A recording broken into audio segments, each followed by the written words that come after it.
Alors la planche oculaire active, c'est notre troisième outil qui est très intéressant pour libérer les tensions oculomotrices.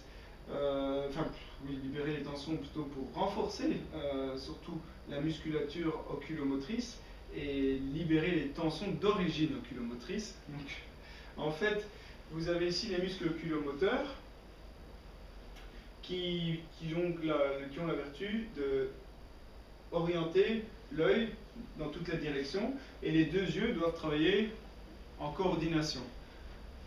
Si on a un déficit dans cette coordination, eh bien, il est intéressant de travailler avec cette planche. Donc on voit ici, on a une ligne avec plusieurs points. Bon, donc il y a 5 lignes en fait, pour travailler les oculomoteurs supérieurs et inférieurs. On peut remettre la planche dans l'autre sens si on veut travailler aussi en latéralité. Et l'objectif, c'est de suivre un point. Et puis, donc en suivant un point, on va avoir deux lignes qui vont se croiser sur ce point, avec un œil dominant sur la ligne la plus forte, et l'autre sera un peu transparente. Et on doit essayer de faire en sorte que ces deux lignes se croisent sur tous les autres points. Donc on va travailler en convergence et en divergence.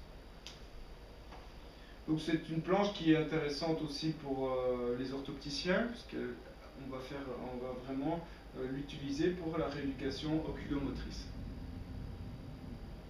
Automatiquement, si on a un déficit qui est oculomoteur, et ce déficit peut entraîner des tensions en chaîne descendante, donc des tensions de nuque ou des migraines, eh bien, en travaillant avec cette planche, on va renforcer les muscles oculomoteurs, assurer une meilleure coordination et libérer ces tensions en chaîne descendante.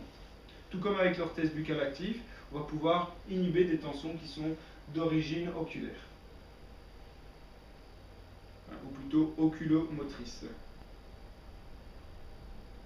Ici, on voit un patient qui a une déficience oculomotrice. On voit ici le regard droit, les yeux sont au même niveau.